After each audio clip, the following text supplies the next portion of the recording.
Welcome to this episode of That's a Tap UFC Paris preview.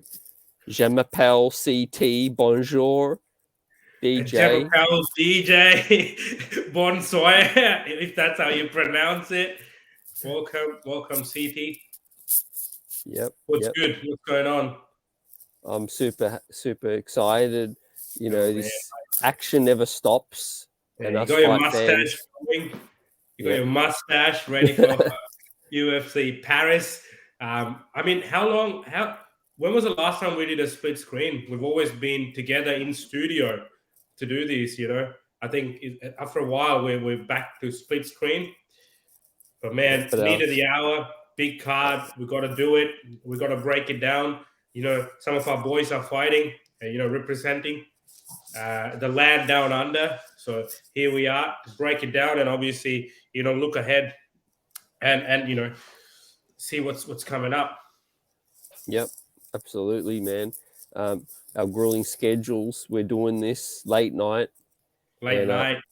Yeah, excited for the weekend. One more day. Yeah. Let's start with the top, the heavy hitters. Let's get straight into it. Yeah. I dink them, I sink them. That's it. That's what he's saying, and I feel like that's what he'll do. We got number 1 taking on number 3, I believe, or number 2 taking on number 3. They're all up there, top 5. It's a top 5 matchup. A great story for Tuivasa from where he was to where he is now, and to be able to go in and fight against one of the elite heavyweights in the organization at the moment is amazing. I think he's cemented himself as a strong contender. He's taken back-to-back fights. He's coming off a win against Derek Lewis, which is huge. He knocked him out in Houston, right? Man, this fight is going to be exciting because Tai Tuivasa is going to be coming forward with insane pressure. He's just going to his intention is going to be to put it on Cyril Gane. Let's not forget, man, Cyril Gane is the ever. Let's not let that loss to Francis Ngannou take away from the fact that he is an elite heavyweight, right? The fact that he still moves like a middleweight is still there. His striking is crisp, pinpoint accuracy. There were questions about his ground game, which I don't think will play a big factor in this game because Bam Bam is not, his fighting style is also striking. He's a brawler. He goes in there, gets in the pocket and starts trading. However, don't be surprised if you start seeing Cyril Gane use some groundwork, A, to prove a point to people, and B, sometimes it's not the best of ideas to trade with a heavy puncher, who's got knockout power in both his hands. If you can knock out the knockout king in Houston, you always got to be very careful. So it got all the elements to, be an exciting fight. You can never have a boring fight with Tai Tuivasa in it, right? What a story it would be if he was able to, get the win, puts him in line for a title shot. I'd love to see that. So what are your thoughts on the fight, CT? Yeah, reminiscent of like Mark Hunt, trailblazing. Yeah. But you said it, story. It's about, like, to me, stylistically, you couldn't get polar opposites. Yeah. You call it, what do you call himself? A street fighter. Yeah. Versus a gifted, naturally genetic freak, technical athlete versus a street fighter. I mean, it's like, this is going to give kids that grow up in this sport like a chance, hope that, like, hey, man, I'm just a brawler. I'm just a dude that lays it all out there, and I can defeat someone who's gifted. Yeah, and he's done it as well. Like he has, he's fought Augustus Sakai, and took him out straight away, right? Yeah. Who is also very technical, especially in his ground game, etc. I look, and that's absolutely right. You were very spot on. You painted probably a very accurate picture of these two fighters, and that's why, I think Tai Tuivasa stands a chance because, coming from that background and being a natural brawler, coming from a tough background, that toughness is going to be there, right? He's not going to settle for anything other than a win. He's going to come and put it on. He's going to show a lot of heart, like he always does, right? Much respect to him, and I'm excited to see this fight, man. It's a tough, tall task to beat someone like Cyril Gane, and I'm saying that with all respect to Tai, because with what Cyril Gane's been able to show. The only reason is because I think he's a cerebral fighter as well. He's not going to engage, in trading blows, right? He's going to make adjustments and he's going to do what's required. And Cyril Gane's really very similar to Israel Adesanya. He's very good at staying on the outside and picking his opponents apart, which doesn't really make for an exciting fight, but it gets the job done, right? So to be surprised if he employs that tactic. But something tells me we're going to see a little bit of ground game from Cyril Gane. I feel like we're going to see that. Look, having said that, like I said, I don't think Tai Tuivasa cares about any of those things. Once that cage locked, he's going to go ahead and he's going to start trading. What do you think? Do you think this lasts 5 rounds? Yeah, I don't think so. Oh, actually, we got Cyril Gane on the other end. I mean, if I'm purely thinking Tai Tuivasa, it doesn't last 5 rounds. But with Gane in the picture, if he does employ that tactic of being on the outside and picking him apart, we might see it go 5 rounds. Having said that, Derek Lewis, a similar fighter, right? Knockout power comes forward. I do feel Tai Tuivasa is a lot more fitter, a lot more energetic, a lot more active inside the octagon compared to Derek Lewis, who waits for the perfect opportunity to land a punch with that one-punch knockout, whereas Tai just still goes in and still, it's a good boxer. He is quite good with his striking, right? So he'll do that. So I don't know. So look, you know what? It's a heavyweight fight, right? We got one of the hardest hitters taking on a technical striker. I'm going to say it's not going to last the 5 rounds. I think it's going to be under 3 rounds. Yep. Yeah, I do believe it's going to be under 3 rounds. Yeah.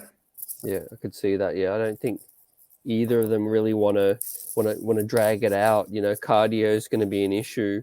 The size that they are, and the crowd's going to be so hyped. Think about this, DJ. Paint that picture for us and the listeners. First time in France. Yeah. Cyril Gane, the hometown guy. The crowd is going to be absolutely insane. Yeah. Yeah, they're going to be electric. Dana White said that the arena sold out, right? We're yet to see a UFC Paris. We've seen other organizations go to Paris, like Bellator, but it's the first time UFC is going, and they're taking a really good card, right? Let's be honest. Those top 2 fights alone is enough. And let's not forget, this is a fight night. This is not a pay-per-view event. This is a fight night, right? So I think, they're taking some good fights up there. Definitely having an homegrown hero makes it, all the more enticing for the local fans. But here's my question, right? First time in Paris, we got Cyril Gane, who's the hometown hero, right? Do you think that pressure on his shoulders is going to affect him adversely, or is it going to boost him to perform even better? Oh, man, great question.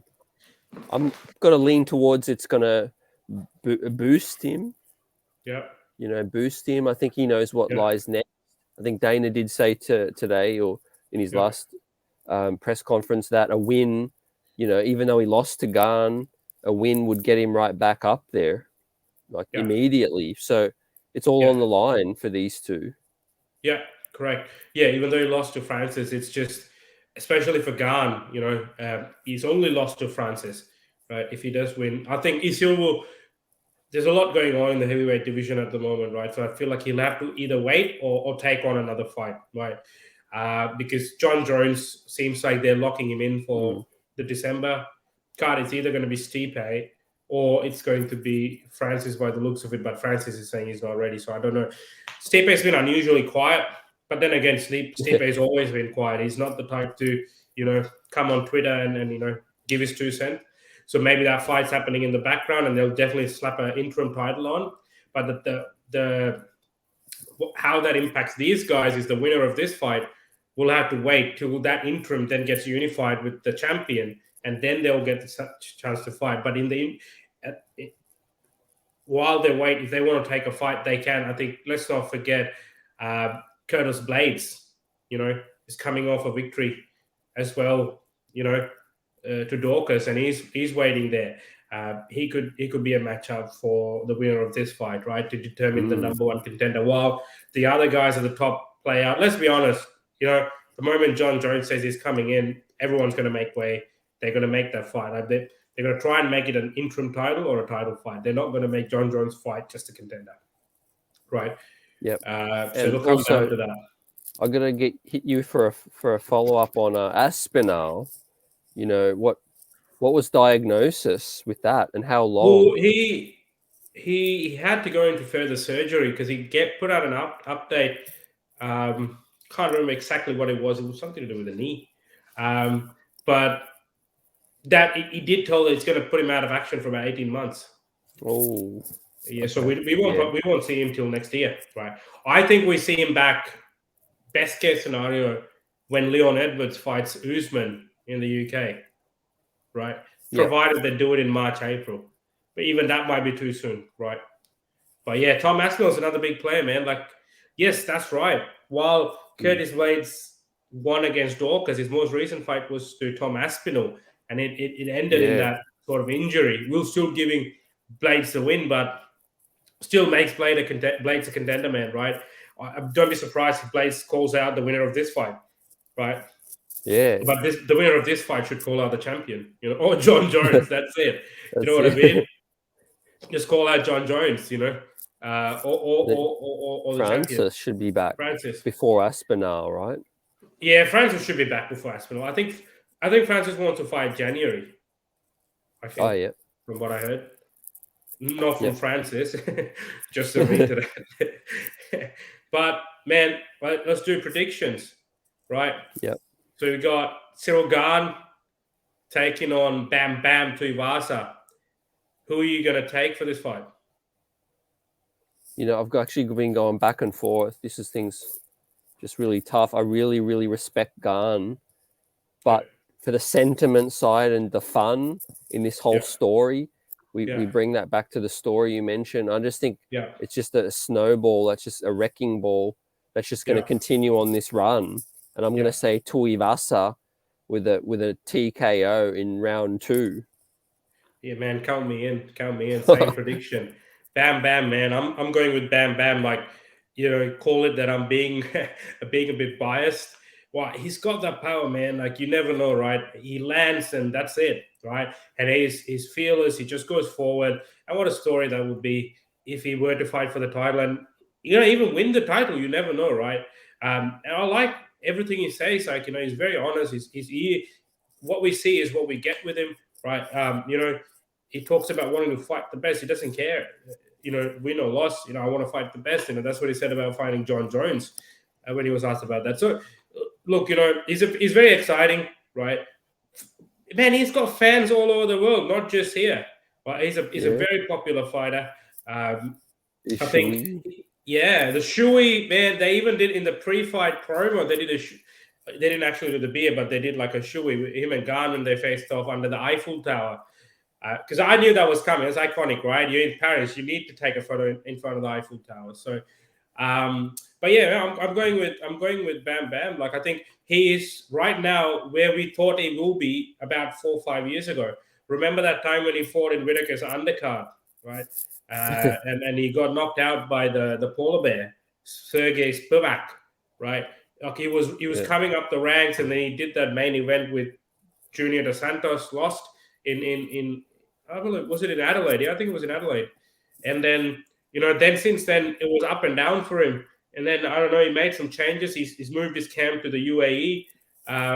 He's come back as a different fighter. Like, obviously, outside the cage, he's still the same, the fun-loving guy. But inside, like, he's just, you can't help but see he's got a 5-fight win streak. So that's got to say something. Yeah, I don't think Gane would lose too much ground. As a matter of fact, either loser of this fight won't really lose too much. Like you said, they'll get a Blades matchup, or And let's not forget, right? Tuivasa is going into this matchup as the underdog, right? But a lot of people are writing him off to lose. So And if he would, I don't DJ, think he will. I honestly think he will win. Sorry, but I think I was going to say Tuivasa will back this up quickly, and if what we're hearing is going to come true, February is the Australia card. yeah, That's good timing. Whether he wins this or loses this, they're going to put a fight probably on the Feb card, and they would want Tuivasa on it. We know Volkanovski's going to be on it, and maybe Whittaker on this same card again. Man, it lines up, right? Whittaker's fighting now, right? If that's February, that's 6 months away. You could even argue that's a bit too long. You could even get a fight in between. All these guys could. Man, the Aussie card's going to be huge wherever they do it, right? Because they have so many stars. Like it's not like now you got the pound for pound number Adesanya, one. Hooker. You got Adesanya in New Zealand. You got the pound for pound number one here, right? In Alexander Volkanovski. You got Robert Whittaker, who's a legitimate star and an amazing fighter. You got Bam Bam, who's a massive star. You got Dan Hooker. You got so many people. Crute could come back then. Tyson Pedro, who's had a resurgence. There you go. Jimmy Crute. Yeah, you're right. Matthews. So many, man. Man, they could come here for a fight night and have a stacked card. You know what I mean? I hope it's for a pay-per-view. The star power they have here in this region at the moment, it doesn't warrant a non-pay-per-view card. How do you justify putting? You can't, because champions always fight on a pay-per-view, so it'll be a pay-per-view. Well, the only way they make it a fight night would be like if they did back-to-back shows. Like, let's say they come all the way down here. Wouldn't it be another fight night? Yeah. Wouldn't it be good if they did one pay-per-view in Australia and then the fight night in New Zealand next week? Yeah. Oh, we'll be there for both, man. Bloody hell. Or a 1 week break. Because they're already in this region and the fighters are all here. Madalena, you got Matthews. Yeah. Oh, how did we forget him, man? You got these other dudes. Man.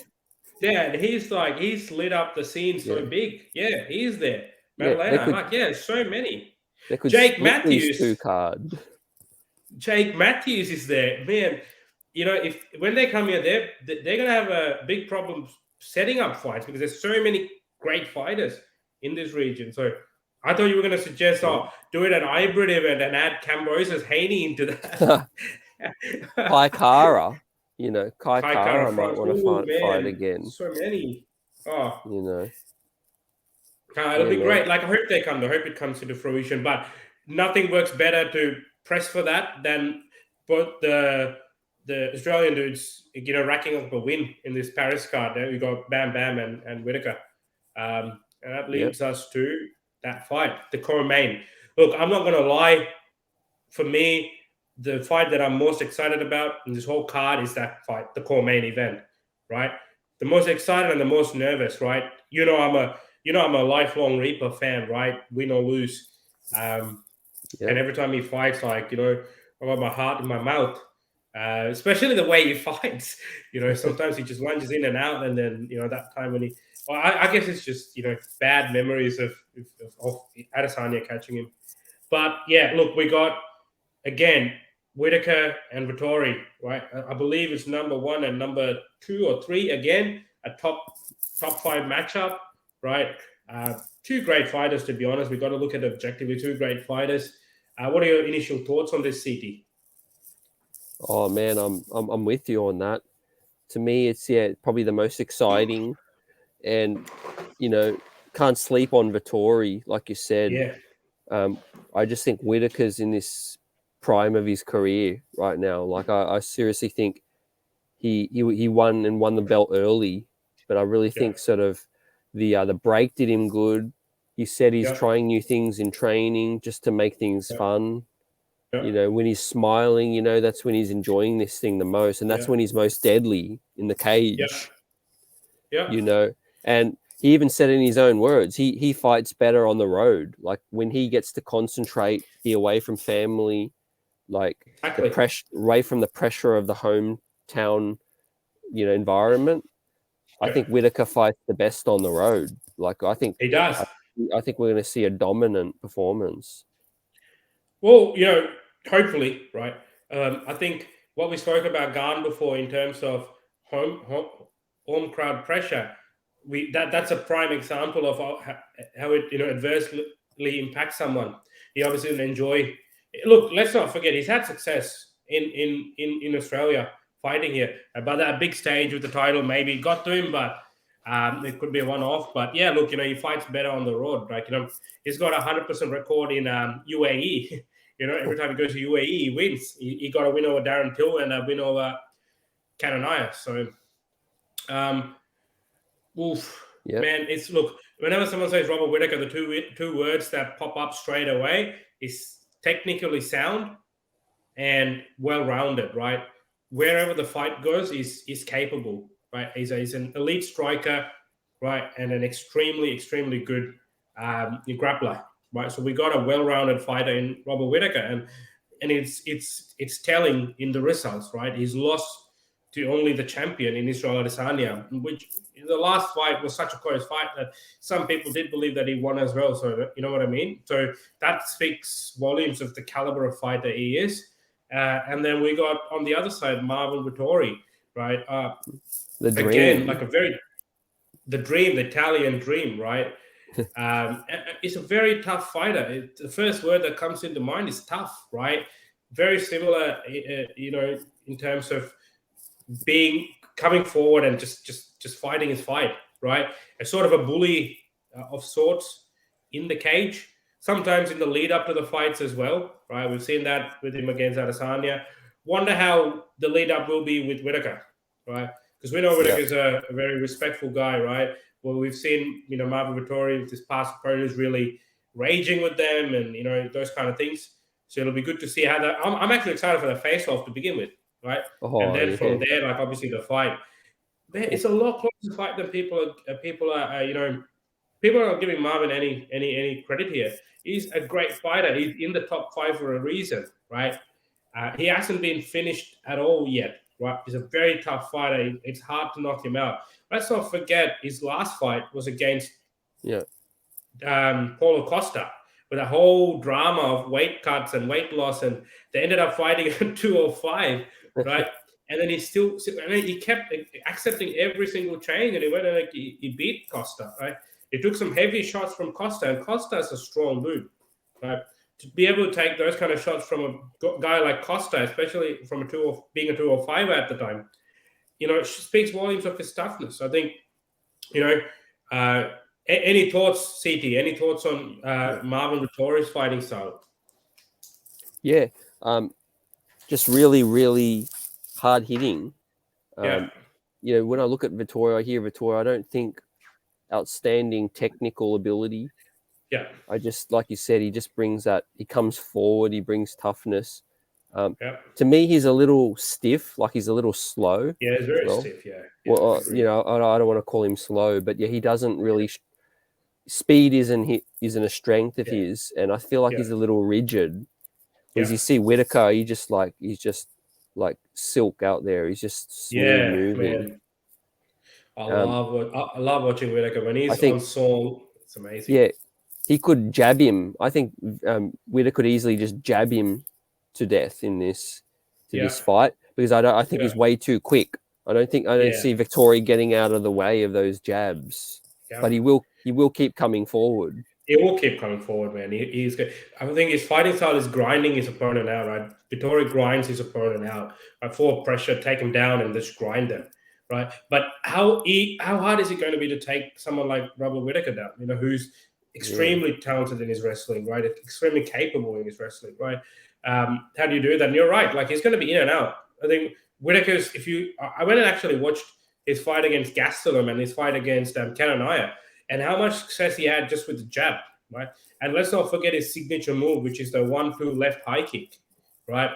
So he's got a lot in his arsenal, right?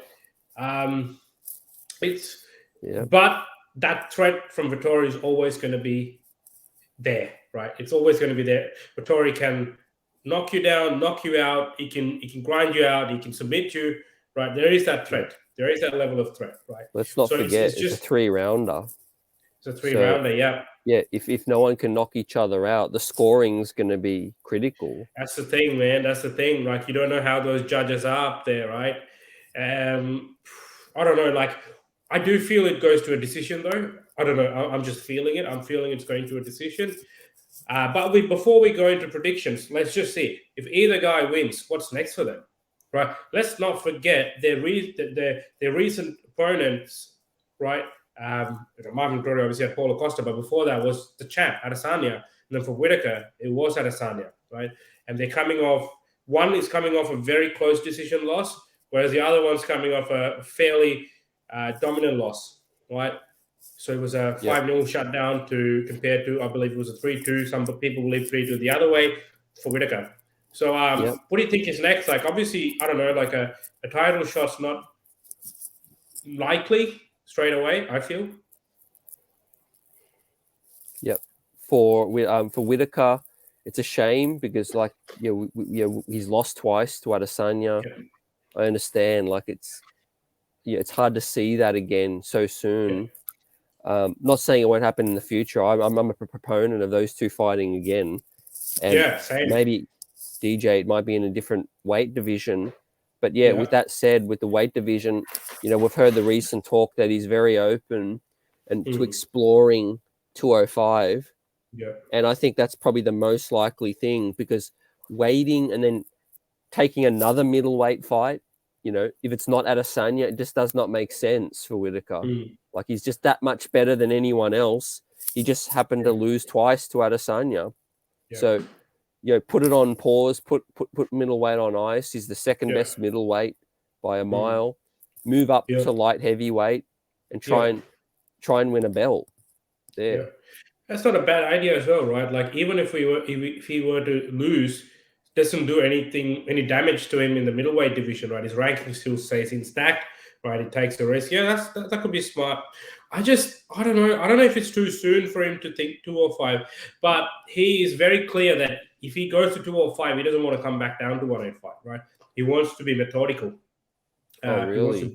He wants to build that extra weight in muscle mass, right? Which makes sense, and that's what he did with coming from 170 to 185, right? If you look at 175, it was a lot more leaner. Sorry, 170. So I think while he's saying that he's open to it, I don't think that's his immediate plan, right? I don't think it is. I think it's just something down the track. I think he wants another crack at the title. More than anything, I think he wants another crack at Israel Adesanya, right? He wants to get that win. But hey, DJ, how about this? Maybe is it worth just waiting around for a minute? What if Alex Pereira was to defeat Adesanya? You just said what I was thinking in my mind. Like, can you read my mind? What's going on? But yeah, man, if I think it's a tall task, we'll break it down when we get to that event. But man, Adesanya is a great fighter. But let's just say if Alex Pereira were to win, this whole landscape changes. The winner of this fight then cements themselves as the number one contender. Right? Marvel Stadium, February. Here we go. Man, it could be Marvel. When is it? That's in November, right? Yeah, it's too soon. I was going to suggest if Pereira were to win, they might even do Rio in January, but that's too soon, right? November to January is too soon. So maybe Feb Marvel Stadium. I don't know. Imagine if it's late Feb. It's a big if, though, right? It's a big if. You got to get through a dominant champion in Adesanya, right? It's a whole different game. It's not kickboxing. It's not just kickboxing. So let's see. Look, if he were to win, you're right, though. If he were to win, it becomes a whole different story, right? If Whittaker were to win this, right, and if he were to not take any other fights till that November card, which is not too far away, 2 more months, that's fine. Wait that 2 months. If Pereira were to win, that's it. But then again, let's not forget, if Alex Pereira were to win, without a doubt, there will be an immediate rematch, right? Yeah. And look, that immediate rematch could be here too, Marvel Stadium. Do you know what I mean? Yeah. So either way, I feel like there will be a wait for these two guys. I feel like they will have to take a fight, to be honest, now that I think about it. If there's going to be an immediate rematch, you don't know how much damage they're going to take. So yeah. Yeah. Well, maybe I don't know. Maybe the gorilla. Maybe he fights the gorilla again. Yeah. They could all. Well, it was Sean Strickland was slated to fight. Sean Strickland was slated to fight the killer gorilla, Kananaya. right? Maybe I think he's out. Sean Strickland injured himself, so he's out. But they were to redo that fight. The winner of that, definitely, right? Or look, hey, there was another guy you just beat, Luke Rockhold, Paulo Costa, right? I mean, we've seen Marvin Vettori, Paulo Costa, but not at 185, right? So I would be fine to see that again. Or we have not seen Whittaker Costa yet, right? That's a big fight. That was booked. Let's not forget that. That was originally booked, right? And then Costa couldn't do it. Yeah. Right. So that was the fight that was booked straight after he lost his title to Adesanya. Remember, he took that break, and when he came back, it was Costa. Yep. Right? But look. Yep, time to lay it all on the line. It is. Now, who you got? Man, without that, you know me, right? Robert Whittaker, man, like straight away. I will always pick Robert Whittaker. Right, Robert Whittaker by decision, but I think it's going to be a 3-0 shutout. Yep, I knew you were going to go decision. I was going to go decision, so I'm going to switch it up. I'm going to say Robert Reaper Whittaker, leg kick, headshot, dead. Ooh, headshot, dead. Look at me now. Cut a promo, call out someone, call out Leon Edwards. Because he's prone to that high kick, and I think Vettori is just he's gonna catch him. He's gonna be asleep, and yep, in the third as well, right at the end. Okay. Oh, imagine the scenes if that were to happen, man. Like, it would be crazy. The first person to knock out Marvin Vettori. That would be crazy. And that might look, we didn't discuss that enough.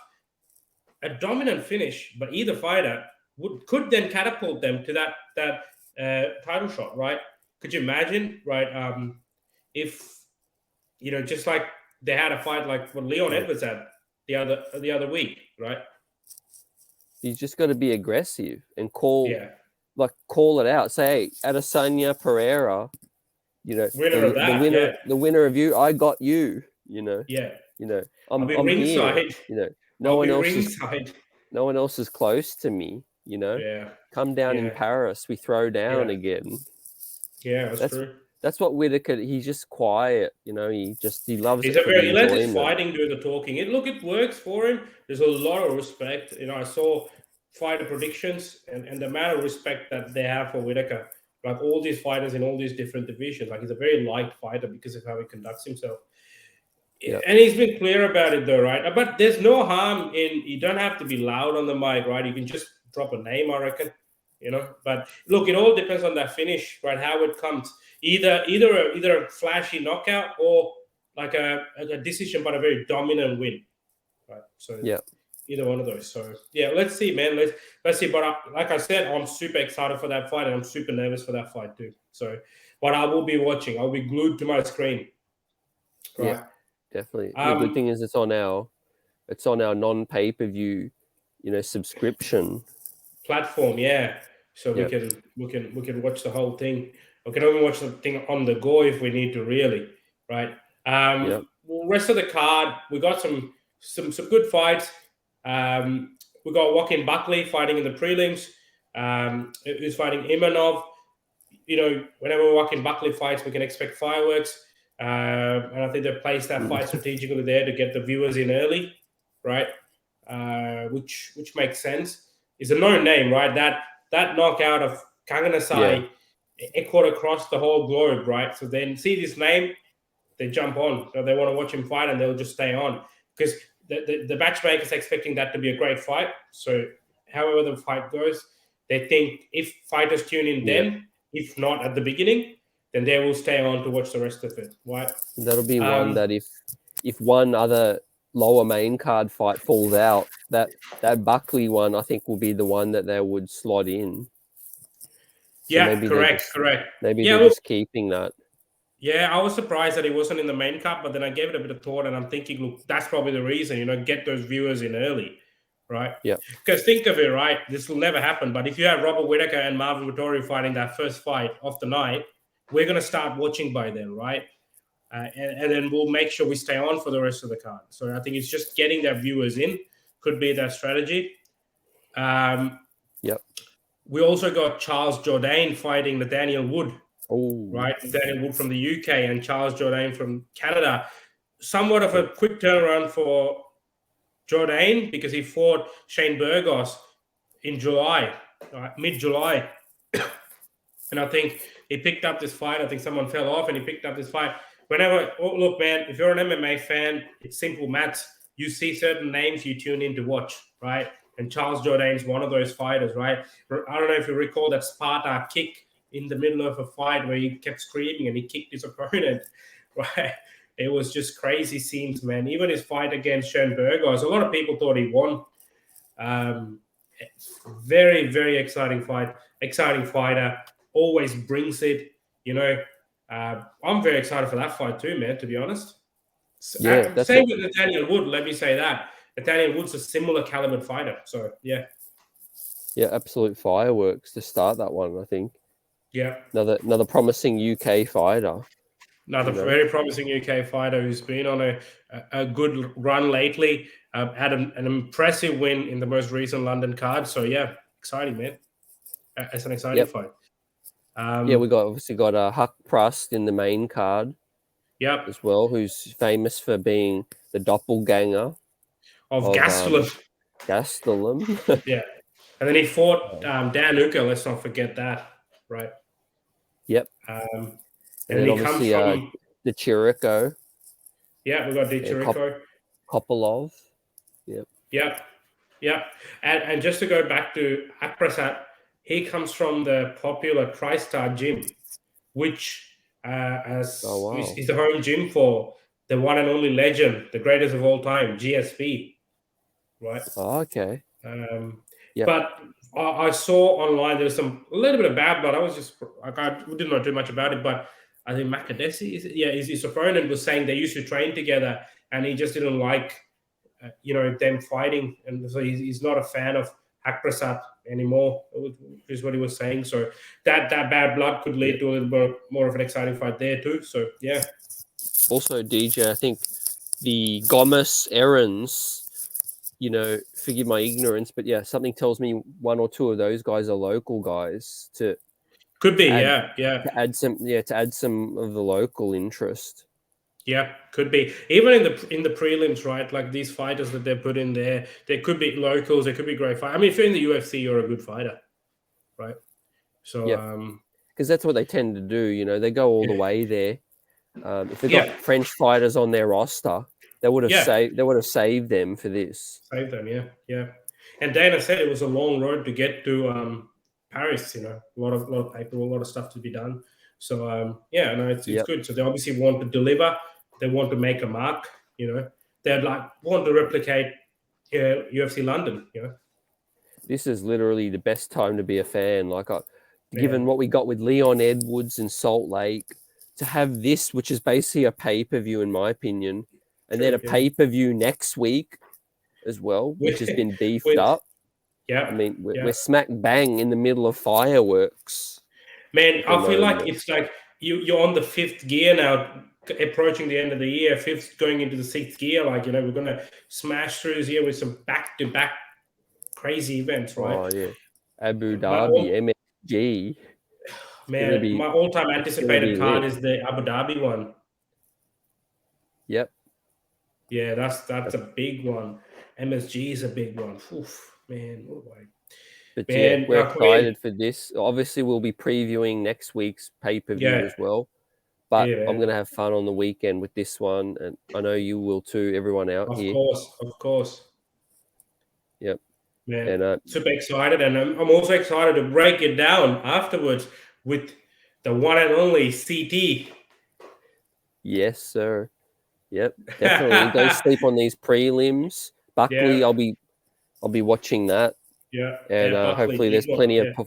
I wish performance bonuses are plenty for everybody. Yeah, correct. A couple fights of the night. Maybe Dana will be in a good mood, seeing the Paris end and the croissants. The croissant. Oh, man, crazy. Yeah. If we make it out alive, we'll see you on another episode of That's a Tap. And until then, that's a wrap. Catch you later, guys. Yeah.